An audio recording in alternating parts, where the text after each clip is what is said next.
नमस्कार, मैं हूं आशुतोष और आप देख रहे हैं सत्य हिंदी। सत्य हिंदी के विशेष कार्यक्रम आशुतोष की बात में आपका स्वागत है। बातचीत शुरू करने के पहले एक छोटी सी अपील। सत्य हिंदी एक कोशिश है ईमानदार, निडर और निर्भीक पत्रकारिता की। हम अपने लाखों दर्शकों के शुक्रगुजार हैं जो लाखों की संख्या में हमारे कार्यक्रमों को देखते हैं और हमारी हौसला अफजाई करते हैं। उनसे एक और छोटी सी गुजारिश है, आप न केवल हमारे कार्यक्रम देखें बल्कि संभव हो सके तो आप हमारे वीडियोस को बड़ी मात्रा में सर्कुलेट करें, डिस्ट्रीब्यूट करें और शेयर करें। हमारे लिए बहुत बड़ी मदद होगी और ईमानदार पत्रकारिता के लिए आपका बड़ा योगदान ऐसे समय में जबकि वाकई में पत्रकारिता करना थोड़ा मुश्किल का। और अब आज की बातचीत शुरू करते हैं। आज सबसे बड़ा सवाल इसी बात को लेकर यह है कि क्या इजराइल की जंग खत्म होगी। जी हाँ, जब से हमास के प्रमुख याह्या सिनवार को मारने का दावा इजराइल ने किया है और यह बात अब काफी हद तक कंफर्म हो गई है, उसके बाद से यह स्पष्ट तौर पे कहा जा रहा है और दुनिया के तमाम बड़े देश इस ओर दबाव भी बना रहे इजराइल के ऊपर कि गजा के अंदर जिस तरीके से आपने कोहराम मचा रखा है, अब कम से कम उस पर रोक लगनी चाहिए। इजराइल के प्रधानमंत्री नेतन्याहू ने भी इस ओर इशारा किया है, बल्कि ये कहा है कि ये जंग कल खत्म हो सकती है अगर हमास वो सरेंडर कर दे और बंधकों को रिहा कर दे। दरअसल यह बात इसलिए उठ रही है क्योंकि हमास के प्रमुख याह्या सिनवार को इजरायली सेना ने मार गिराया था। पहले इस बात का दावा किया गया था, बाद में इस बात की पुष्टि की गई। और अब सवाल यह बन रहा है कि क्या अमेरिका का दबाव इजराइल पे काम करेगा। अमेरिका के राष्ट्रपति जो बाइडेन ने इस ओर इशारा किया है और ये उन्होंने कहने की कोशिश की है कि सिनवार की मौत इंसाफ का वो पल है जो गजा में शांति का रास्ता साफ करेगा। बाइडेन ने यह भी कहा है कि अमेरिकी विदेश मंत्री इजराइल जाकर युद्धवाद की योजना पे बात करेंगे। हम अपने दर्शकों को बता दें कि सिनवार की बात को इसलिए इतनी तवज्जो दी जा रही है क्योंकि सिनवार ही वो शख्स थे जिन्होंने 7 अक्टूबर 2023 को जो इजराइल के अंदर नरसंहार हुआ था, जिससे 1200 से ज्यादा लोगों की मौत हुई थी और कई हजार लोग घायल हुए थे, उसकी साजिश रची थी। इसका मतलब यह है कि इजराइल की नजर में याह्या सिनवार वो सबसे बड़ा खलनायक था जिसकी वजह से इजराइल में इतने बड़े पैमाने पर कत्लेआम हुआ और बाद में बदला लेने के लिए इजराइल ने गजा में तकरीबन 42,000 लोगों का कत्ल किया और अब वो लेबनान में बड़े पैमाने पर कोहराम मचा रहा है। क्या वाकई में ये जंग खत्म होने के कगार पहुंच गई है? हम जानेंगे अपने दो बड़े एक्सपर्ट से। एक लगातार उनको हमारे कार्यक्रमों देख रहे हैं, बीबीसी के पूर्व लेजेंडरी पत्रकार नरेश कौशिक साहब। वैसे तो वो लंदन में रहते हैं लेकिन इस वक्त वो इंडिया में है। आपका बहुत बहुत स्वागत है। साथ ही साथ हमारे साथ हैं आईडीएसए दिल्ली से डॉक्टर मीना सिंह रॉय। आपका भी बहुत बहुत स्वागत है। पहली बार आप हमारे सत्य हिंदी के कार्यक्रम में शामिल हो रहे हैं, इसलिए आपका विशेष तौर पर स्वागत है। नरेश जी, ये जो सिनवार की मौत, पहली बात आपकी नजर में कितनी महत्वपूर्ण है और क्या आपको लगता है ये जंग के खत्म होने का सबब बन सकता है? मेरे ख्याल से ये बहुत महत्वपूर्ण है क्योंकि जैसा कि आपने कहा, याह्या सिनवार ने ही 7 अक्टूबर पिछले साल जो इजराइल पर हमला हमास ने किया था उसके वो कर्ता धर्ता थे। उन्होंने ही उसको रचा था और वो इजराइल के ठिकाने पर सबसे ऊपर थे। और ये कहा जाता था कि अगर इजराइल ने याह्या सिनवार को पकड़ लिया या मार दिया तो इजराइल इस जंग को जीत लेगा। तो जाहिर है कि ये सवाल, अब ये जंग खत्म हो रही है तो उठेगा, लेकिन हमें ये भी समझना चाहिए कि ये दरअसल ये व्यक्ति सिर्फ इसलिए महत्वपूर्ण नहीं था कि इसने 7 अक्टूबर 2023 में इजराइल पर उसके इतिहास में सबसे बड़ा हमला किया था और जिसमें 1200 के करीब इजरायली मारे गए थे और कोई 200-250 के करीब इजरायलियों को बंधक बनाया गया था। वो ये व्यक्ति था जिसको इजराइल के बारे में अच्छी तरह से समझ थी। वो 22 साल तक इजराइल की जेल में रहा था। उसने वहां हिब्रू सीखी थी। वो वहां इजराइल किस तरह से काम करता है इसकी उसकी मनस्थिति को समझने की कोशिश की थी।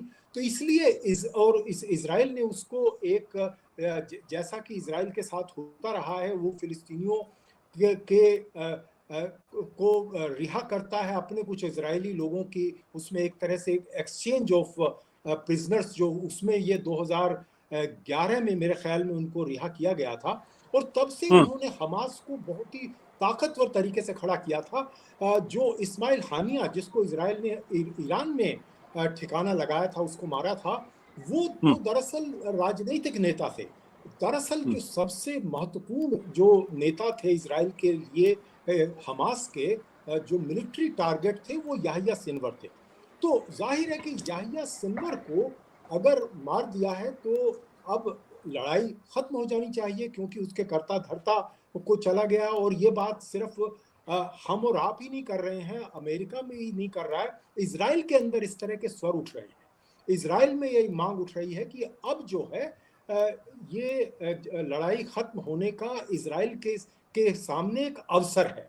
अब जो है एक तरह से इसराइल का जो वॉर एम था, जो युद्ध का जो उद्देश्य था, वो पूरा हो गया, तो अब ये बंद होनी चाहिए। लेकिन जैसा कि आपने सुना, नेतन्याहू ने कहा है कि ये लड़ाई अभी जारी रहेगी, ये लड़ाई खत्म नहीं हुई है। और दूसरी तरफ हमास के लोगों ने भी कहा है कि वो इस लड़ाई को, यानी उनके नेता के मारे जाने से लड़ाई नहीं खत्म होती, लड़ाई तो जारी रहेगी। तो दोनों तरफ से इस तरह की बातें हैं। लेकिन ये क्योंकि एक तरह से मील का पत्थर है इजराइल और हमास के इस युद्ध में, और हिजबुल्लाह पर भी जाहिर है कि इजराइल के हमले जारी हैं, और वहां पर भी इजराइल ने हिजबुल्लाह के बड़े बड़े नेताओं को, यहाँ तक कि हसन नसरल्ला जो उनके सबसे बड़े नेता थे, उसको भी इस बीच मार गिराया है। तो दरअसल इजराइल के पास में कोई बहुत बड़ा जस्टिफिकेशन रह नहीं जाता इस युद्ध को जारी रखने के लिए। लेकिन हमें यह देखना होगा कि इजराइल के जो नेता हैं, जो इजराइल की जो सरकार है, वो दक्षिणपंथी सरकार है, और नेतन्याहू कुछ ऐसी दो पार्टियों पर निर्भर हैं जो इजराइल की सरकार दरअसल चलाते हैं, क्योंकि वही नेतन्याहू को सत्ता में रखे हुए हैं अपने समर्थन से। वो ये कहते हैं कि हम ये लड़ाई खत्म नहीं करना चाहते, वो तो पूरी तरह से हमास और हिजबुल्लाह को नेस्तनाबूद पूरी तरह से करना चाहते हैं। लेकिन ये हम आप जानते हैं कि हसन नसरल्ला मारे गए, याहिया सिनवर मारे गए, इस्माइल हानिया मारे गए, लेकिन हमास तो दूसरे नेता खड़े कर लेगा, और हिजबुल्लाह भी खत्म नहीं हुआ है, वो नेता दूसरे ढूंढ लेगा। तो ये तो उन्हें कहीं ना कहीं तो ये सोचना होगा। अब क्योंकि इजराइल के अंदर ये स्वर उठ रहे हैं, तो हो सकता है कि फेस सेविंग के तौर पर एक कह सकता है इजराइल कि भाई देखिए, हमने अपना एक बहुत बड़ा मकसद पूरा कर लिया है और हम ये अब लड़ाई खत्म कर सकते हैं। लेकिन वहां पर वो भी होगी जब उनके जो भी बचे खुचे, जो वहां जो बंधक हैं उनके, कोई 100 के करीब बताते हैं, जिसमें से 1/3 या आधे के करीब तो मारे जा चुके हैं, लेकिन 50-60 के करीब अभी माना जाता है कि वो है। लेकिन क्या हमास की जो बची हुई जो भी कमान बची है, वो क्या इनको लौटाएगी ऐसे समय? लेकिन नहीं, मुझे नहीं लगता कि वो भी इस पर करें। तो लेकिन ये दबाव दोनों की तरफ से बढ़ेगा, और ये अपने आप में बहुत महत्वपूर्ण है। बिल्कुल नरेश जी, आपके कहने का मतलब ये कि अभी थोड़ा संशय की स्थिति है, और शायद इसलिए क्योंकि जो इजराइल की जो सरकार है वो ऐसे दक्षिण ध्रुवपंथियों की सरकार है, जो चाहेंगे कि इस पूरे घटनाक्रम या नरसंहार का फायदा उठाकर वो अपने उन उद्देश्यों को पूरा कर लें जिसकी वो लगातार वकालत करते रहे हैं। मीना जी, आपको क्या लगता है, क्या ये वाकई में जिस तरीके से नेतन्याहू ने 2 शर्त रखी है, एक की पूरी जो हमास है लीडरशिप को सरेंडर करे, अपने हथियारों को लोगों के सामने पेश करे, और साथ ही साथ ये भी कहा है कि जो बंधक है उनको भी रिहा करे, आपको क्या लगता है? देखिए, ये जो अभी हम सुन रहे हैं, जो स्टेटमेंट्स आ रहे हैं, मेरा मानना ये है कि जिस स्थिति में इस वक्त हमास में जो लड़ाई है, इजराइल का जो उनकी जो मिलिट्री क्षमता है, उनकी जो टेक्नोलॉजिकल सुपियोरिटी है, ये सब एक तरह से वो पूरी ताकत लगा रहे थे इस वॉर को जीतने के लिए, अपने लोगों को दिखाने के लिए। तो उस हिसाब से मैं ये कहूंगी उनके लिए एक ये अचीवमेंट है। पर क्या ये युद्ध खत्म हो जाएगा? मैं नहीं मानती कि ये युद्ध खत्म होने वाला है इतनी जल्दी, क्योंकि इसकी जड़ें बहुत मजबूत हैं। एक तो ये चीज है। दूसरी चीज ये है कि कंसेंसस जब तक, मतलब को एग्जिस्टेंस की बात जब तक नहीं आएगी, तब तक जो असली मुद्दा है वो कभी मतलब सुलझेगा नहीं। बट ये जो मैं मानती हूँ कि ये शॉर्ट टर्म जो है, कहना चाहिए मैनेजमेंट ऑफ क्राइसिस होने वाला है, क्योंकि नेतन्याहू साहब को भी अपने लोगों को ये दिखाना है कि हमने इतने 1 साल जो लड़ाई लड़ी है उसमें हमने टॉप लीडरशिप को खत्म किया है। और सबसे इम्पोर्टेंट बात जो है, जो अभी हमारे प्रीवियस स्पीकर भी कह रहे थे शैलेंद्र जी, कि ये उनके लिए एक सक्सेस है कि जो इंसान इतने लोगों का हत्यारा है उसको उन्होंने मतलब लड़ाई लड़ते हुए मारा है। वो असैसिनेशन वैसा नहीं है, लेकिन वो लड़ते हुए उन्होंने उसको मारा है।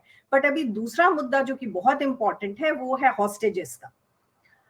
क्या हमास के जो बचे हुए कार्यकर्ता हैं, जो अभी लीडर अपॉइंट करे गए हैं, वो इस बात के लिए तैयार होंगे? वो हमें अभी भी नहीं पता है इस बात का। तो जब तक आपके हॉस्टेजेस वापस नहीं आ जाते हैं, जब तक आप अपने टर्म्स और कंडीशंस पे कहना चाहिए कि अगर आप वो युद्ध विराम चाहते हैं, वो सिचुएशन मुझे लगता है अभी कम से कम कुछ महीने, जब तक अमेरिका में दूसरी सरकार या प्रेसिडेंट के इलेक्शन खत्म होके वो नए प्रेसिडेंट इलेक्ट होके नहीं आते हैं, ये एक बहुत बड़ी अपॉर्चुनिटी है इजराइल के लिए और प्राइम मिनिस्टर नेतन्याहू के लिए कि वो इस जो समय है उसको वो जितना कमजोर कर सकते हैं हमास को, जितना कमजोर कर सकते हैं हिजबुल्लाह को, वो अपनी पूरी ताकत उसमें लगाएंगे। तो मैं नहीं मानती कि ये युद्ध अभी खत्म होने वाला है। बट हाँ, कुछ जो सक्सेस है वो नेतन्याहू और उनकी जो सरकार है, खुशियां मनाई गई हैं स्ट्रीट पे, तो ये एक मतलब स्टेप माना जाएगा। और ये भी मैं डॉक्टर कहूंगी मीना, जी डॉक्टर मीना, सवाल इस बात को लेकर है कि इजराइल का वार एम क्या है। वो जी बार बार ये कहते रहे कि हमास को बर्बाद करना है, हमास के कमांड स्ट्रक्चर को खत्म करना है। अगर उनका नंबर 1 नंबर 2 मिलिट्री हाँ कमांडर और साथ ही साथ जो पॉलिटिकल कमांडर, अगर दोनों का कत्ल हो चुका है, 40,000 से ज्यादा लोगों की मौत हो चुकी है, हाँ 75% जो गाजा है वो आज की तारीख में अनलिवेबल हो गया है, तो where is G. The end game क्या है? ये अभी तक अब इजराइल ने देखिए कंफर्म नहीं किया है। जी, एंड गेम तो मेरा मानना ये है कि जिस तरह से कत्लेआम हुआ 7 अक्टूबर को, ये एक बहुत बड़ा सरप्राइज था इजराइल के लिए भी।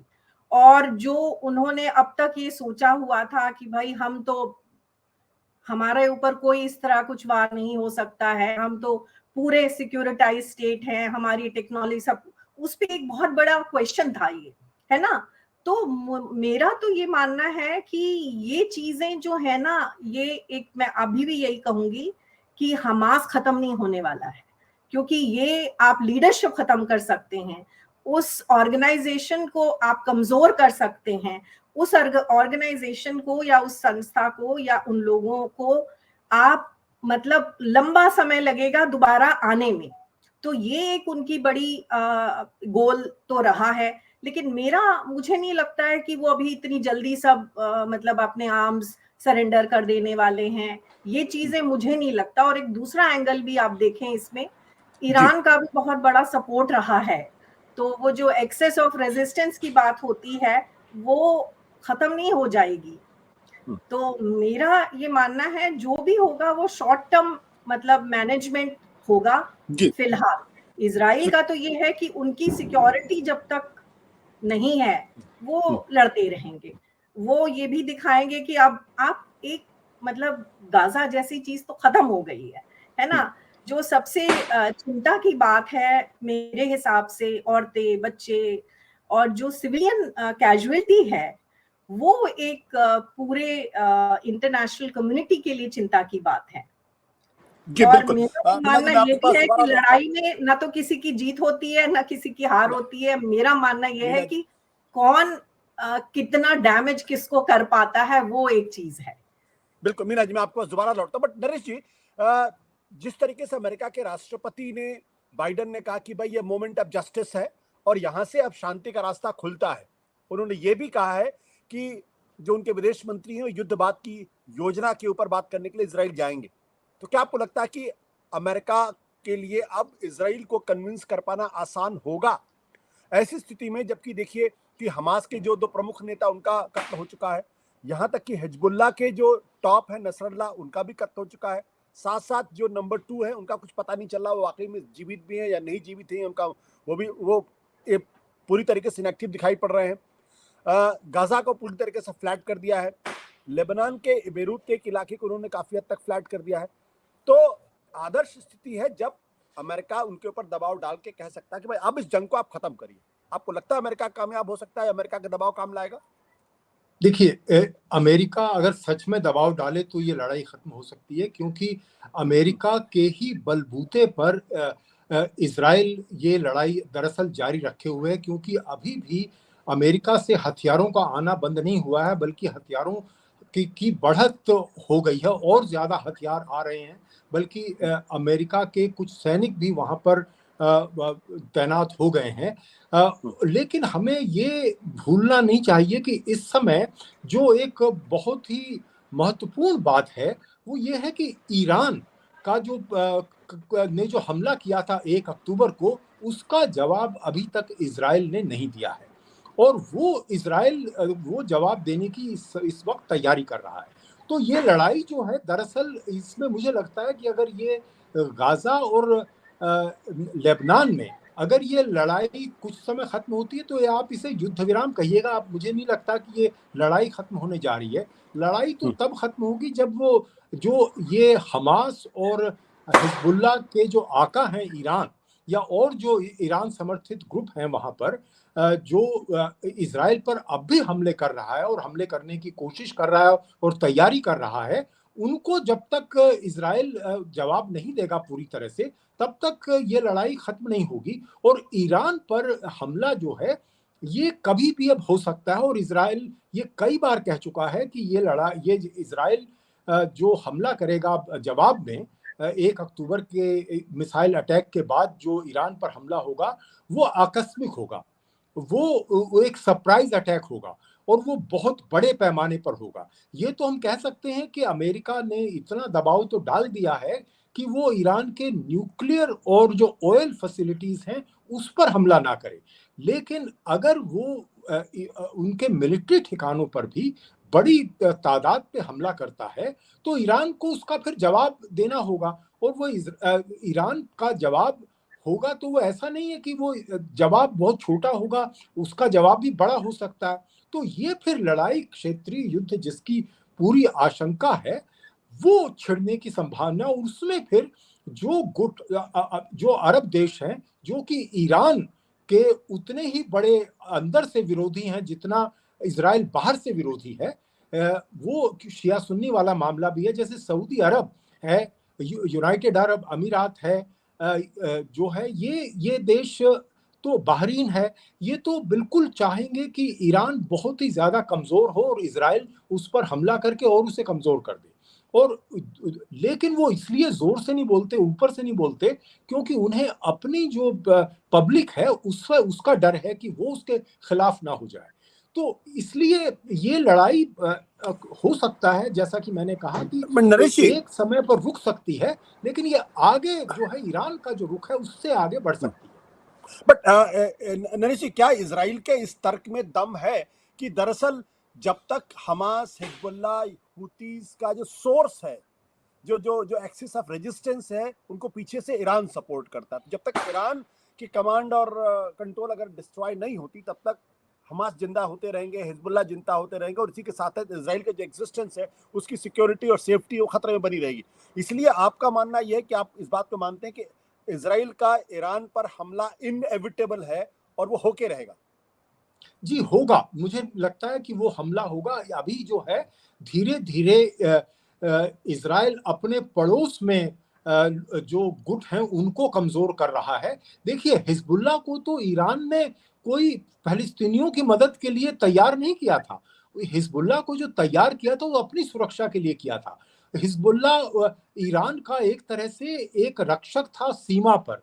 उसको लगता था कि अगर कभी इजराइल ने ईरान पर हमला किया तो तो जो हमने 1-1.5 लाख की तादाद में जो मिसाइल वहां पर बनाए हैं, बनने दिए हैं और उनमें सपोर्ट की है या सीधे सीधे एक्सपोर्ट किए हैं, वो इजराइल पर हमला करेंगे ईरान के कहने पर या ईरान के समर्थन में या ईरान को बचाने के लिए। अब तो उल्टा हो रहा है। अब तो ये हो रहा है कि ईरान उनको बचाने के लिए इजराइल पर हमला करने की उसने कोशिश की, लेकिन वो बहुत ही छोटा हमला था, उससे कोई बहुत फर्क पड़ा नहीं। लेकिन इजराइल का जो जवाब है वो मुझे नहीं लगता इस बार छोटा होगा, क्योंकि ये इजराइल में ईरान को लेकर जो मत है ये सिर्फ हिजबुल्लाह, ये सिर्फ ये नेतन्याहू नहीं है। अगर आपको याद होगा, जो वहां के जो इस समय सबसे पॉपुलर जो नेता हैं बेनी गैट्स, वो तो चाहते हैं कि वहां के जो न्यूक्लियर ठिकाने उन पर हमला हो। यानी उनको लगता है कि ये this is a golden opportunity, ये स्वर्णिम अवसर है ईरान को सबक सिखाने का, ईरान को हमेशा के लिए खत्म करने का, कम से कम एक मिलिट्री फोर्स के तौर पर। तो ये जो है, मुझे लगता है कि ये इस समय ये कमजोर ये ग्रुप हो गए हैं और ये हो सकता है कि आज की स्थिति में सिर्फ उठाने लायक बरसों तक ना हो, लेकिन ईरान तो अभी भी पूरी तरह से तैयार है। बिल्कुल। नरेश जी, जब हम बातचीत आपसे कर रहे हैं उस वक्त हमास के नेता अल हया ने भी इस बात को कंफर्म कर दिया है कि दरअसल सिनवर का कत्ल हो गया है। लेकिन जब उनसे पूछा गया कि क्या कोई युद्ध सीज फायर की कोई स्थिति बनती है, उन्होंने कहा अभी भी हमारी जो शर्तें हैं उन शर्तों को जब तक नहीं माना जाएगा तब तक ये जंग जारी रहेगी। उनका कहना है कि इजराइल को जो है an end to Israel's war against group, it's complete withdrawal from the Gaza, यानी गाजा से पूरी तरीके से इजराइल पीछे जाए और साथ ही साथ जो पैलेस्टीनियन बंदी हैं उनको रिहा किया जाए। और उनका ये भी कहना है कि अमेरिका या इजराइल ये ना समझे कि सिनवर की मौत के बाद से हमास कमजोर पड़ गया है और वो युद्ध से पीछे हट रहा है। यानी स्थिति अभी भी एक तरीके से तनावपूर्ण बनी हुई है। बट मीना जी, मेरा सवाल ये है कि क्या सिनवर की मौत एक बड़ा झटका है हमास के लिए? ऐसे में हमास क्या अब इजराइल के फर्दर हमले को झेल पाएगा, खड़ा रह पाएगा? क्या ये उसका एग्जिस्टेंस खतरे में नहीं है इस वक्त? नहीं, उनके लिए ये बहुत बड़ा झटका है।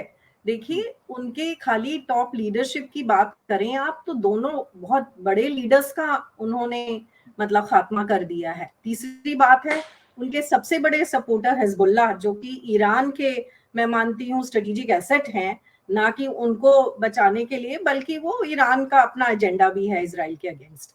तो ये एक बहुत बड़ा झटका है। और एक ये उनके लिए, पर वो इस बात पे कभी भी सामने नहीं आएंगे, क्योंकि वो अदर नहीं तो वो अपना लोगों का सपोर्ट खो देंगे। तो उनके लिए ये कहना कि इनकी, हमारे लीडर की मृत्यु के बाद अब हम अपनी लड़ाई खत्म करके और हम सारी शर्तें मान लेंगे, ऐसा नहीं होने वाला है। तो ये तो उनकी बहुत बड़ी हार हो जाएगी। तो मुझे नहीं लगता है वो इस चीज के लिए तैयार होंगे। बट हाँ, कोई एक मध्यम मार्ग शायद निकल आए। ये अब इस बात पे डिपेंड करेगा कि जैसा कौशिक साहब ने कहा, अगर यूएस सही में इजराइल पे दबाव डालना चाहें तो वही हैं जो डाल सकते हैं। नंबर 1, ईरान पे कौन दबाव डाल सकता है? ईरान पे दबाव डालने के लिए क्या यूएस सक्सेसफुल होगा? नहीं। मेरे हिसाब से उधर रशिया का इन्वॉल्वमेंट जो है वो, और चाइना जो है, शायद ईरान पे दबाव डाल पाए। जब तक ये दोनों के मतलब साथ जो इस तरह का अरेंजमेंट ना हो, या यूएस के बैक चैनल ईरान के साथ कोई कामयाब हो जाए, तो वही एक सिचुएशन ऐसी होगी जब हम जो है, जिसको कहते हैं टेम्पररी, हम पीस की बात सोच सकते हैं, जो कि लड़ाई खत्म तो नहीं होगी, बट हाँ, कौन किसको अपने किस टर्म्स और कंडीशन पे मिलेंगी बातें, वो एक मुद्दा जरूर है। लेकिन मेरा मानना ये है कि ये कमजोर तो 100% पड़ गए हैं। और इजराइल के लिए भी एक बहुत बड़ी अचीवमेंट है उनके उनके जो गोल थे, अगर आप देखें जाएं, तो अभी भी उनके हॉस्टेजेस जब तक वापस नहीं आते हैं, और आप हमास को, हिजबुल्लाह को जिस तरह से आप मिलिटरीली उनको ये कर सकते हैं, कमजोर कर देंगे, उनके ऊपर अटैक करके, उनके लीडरशिप को खत्म करके, बट लोगों के मन से आप वो आइडियोलॉजी, वो जज्बा जो उनके अंदर कर दिया गया है, उसको निकालना मुझे नहीं लगता इतना आसान होगा। मीना जी, जब हम बातचीत कर रहे हैं उस वक्त हमारे पास ये भी जानकारी आ रही है कि अमेरिकन राष्ट्रपति जो बाइडेन और जर्मनी के चांसलर ओलाफ स्कॉल्ज, इनके बीच जो मीटिंग हुई, लास्ट कॉल से जब पूछा गया तो उन्होंने स्पष्ट तौर पे कहा कि दरअसल अब सिनवर की मौत के बाद गजा में सीज फायर के लिए एक उम्मीद बढ़ गई है। और हम उम्मीद करते हैं कि दरअसल बहुत जल्द वहां पे जो हॉस्टेज जिनको हमास ने बनाया है बंधकों को वो छोड़ देगा। इस बीच जैसा कुछ दिन पहले ही खबर आई थी कि फ्रांस ने मैक्रोन ने काफी तगड़ी टिप्पणी की थी और यहाँ तक कहा था कि जो इजराइल को जो असलहा या सामान या म्यूनिशन जो दिए जा रहे हैं अब उस पर कहीं ना कहीं रोक लगनी चाहिए। यानी जर्मनी, फ्रांस, अमेरिका जैसे बड़े देश अब इस पक्ष में है कि सीज फायर हो। आखिरी सवाल आप लोगों को छोटे छोटे जवाब चाहूंगा। तो क्या ये जो अंतर्राष्ट्रीय स्तर पर जो एक दबाव सा बनता दिखाई पड़ रहा है, एक सहमति सी बनती जा रही कि भाई एनफ इज एनफ, अब कहीं पे रुकना चाहिए, कुछ रंग लाएगा नरेश जी? अभी नहीं, फौरन नहीं, कुछ समय के बाद, कुछ हफ्तों में? मुझे मुझे लगता है कि अच्छा ठीक है, नहीं आप कहें कौशिक साहब प्लीज। जी दरअसल देखिए, अमेरिका में चुनाव हो रहे हैं अगले महीने राष्ट्रपति, तो बाइडन तो चाहेंगे कि वो उनकी एक तरह से लेगेसी हो कि वो इस पर जो है कोई समझौता करा दें, युद्ध विराम हो जाए। लेकिन मुझे नहीं लगता कि इतनी जल्दी इसमें कुछ बहुत बड़ी सफलता मिलने की संभावना है। और उसमें ये जो अल-हाया का जो स्टेटमेंट है, इसको मैंने भी देखा है। दरअसल अल-हाया वो वहां पर हैं कुवैत में, वो बैठे हैं कुवैत में, नहीं वो जो हैं कतर में बैठे हैं। जी, कतर में बैठे हैं। वो पॉलिटिकल नेता हैं, उनके पास में कोई उतनी बड़ी पावर नहीं है। जो वहां पर जो कमांडर लोग हैं वो इसमें अगर कोई पहल नहीं दिखाएंगे। सिनवर जो थे वो तो वहां पर बैठे थे गाजा में, तो वो वहीं के बाशिंदे थे, वो उसको समझते थे, वही सब कंट्रोल करते थे। वो नहीं रहे, तो उनको लेकर उनके समर्थकों में बहुत गुस्सा है और वो ये कह रहे हैं बार बार कि ये लड़ाई हम खत्म नहीं करेंगे। तो अगर अल-हाया चाहें भी तो ये लड़ाई मुझे नहीं लगता कि उनके कहने से खत्म होगी। और दूसरी बात ये है कि इस गुस्से में ये जो बंधक हैं 100 से ज्यादा, 100 में से ऐसा लगता है कि कोई 50-60 ही शायद बचे हैं, वो ये आसानी से रिहा नहीं करेंगे। और जहां तक ये दबाव की बात हुई, दबाव तो देखिए अपनी तरफ से ये कोशिश करेंगे, लेकिन इजराइल जो है आसानी से दबाव में नहीं आ सकता। लेकिन जैसा मैंने कहा कि ये एक तरह से अवसर है उनके लिए अपने को ये दिखाने का कि देखिए हमने जो है अपना एक युद्ध का एक उद्देश्य पूरा कर लिया है। हमने उस व्यक्ति को मार दिया है जो 7 अक्टूबर 2023 के हमले के लिए जिम्मेदार था। हमने उस व्यक्ति को मार दिया है लेबनान में, जो कि पिछले इतने सालों से मिसाइल दाग रहा था हसन नसरल्ला। तो अब इनके पास में कोई बड़ा कोई कारण नहीं है इस लड़ाई को रोकने का। तो उनको ये रोकने के लिए दबाव तो पड़ रहा है, लेकिन इजराइल के पास भी अब ये कहने को है कि चलिए हम ये मान लेते हैं, लेकिन असल में ऐसा होगा ये अभी कहना मुश्किल है। मीना जी, आपकी क्या राय है? हाँ, मेरा मानना ये है कि अगर हमास पे दबाव डाल के अगर हॉस्टेजेस छूट जाते हैं, अगर हॉस्टेजेस वापस कर दिए जाते हैं तो एक बहुत बड़ी उम्मीद हो जाएगी सीज फायर की।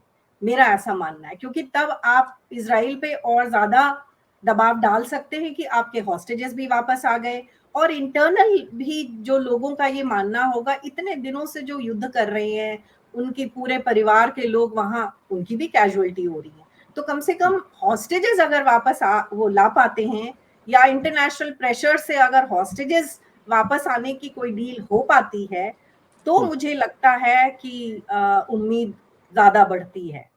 वरना तो मुझे नहीं लगता है कि ये अभी कुछ रोकने वाले हैं। जहां तक नेतन्याहू साहब के स्टेटमेंट हैं, यूरोप के प्रेशर आएंगे, बातचीत होगी, यूएस के प्रेशर आएंगे, बट वो जेन्युइन प्रेशर जो है वो मुझे नहीं लगता है तब तक काम करेगा जब तक ये हॉस्टेजेस रिलीज नहीं होते हैं। डिप्लोमेसी इस वक्त तेजी के साथ चल रही है, क्योंकि अमेरिका के राष्ट्रपति जो बाइडन चांसलर स्कोल्स की मुलाकात मैक्रो और साथ ही साथ ब्रिटेन के प्राइम मिनिस्टर केयर स्टारबर के साथ होनी है। और इस बीच में खबर ये भी आ रही है कि अमेरिका के विदेश मंत्री जो है एंटनी ब्लिंकन, उन्होंने सऊदी अरेबिया के विदेश मंत्री फैजल बिन फरहान से बातचीत की है और टटोलने की कोशिश की है कि क्या इस बीच में कोई रास्ता बनता हुआ दिखाई पड़ रहा है इजराइल और गजा या हमास के बीच में कोई रास्ता सुझाई पड़ता है नहीं। हमारी नजर लगातार इस खबर पर बनी रहेगी, विश्लेषण भी करते रहेंगे और आपके सामने जानकारियां भी उपलब्ध कराएंगे। बहुत बहुत शुक्रिया डॉक्टर मीना जी, साथ ही साथ नरेश कौशिक जी, इस पूरी बातचीत में शामिल होने के लिए। Thank you so much. धन्यवाद।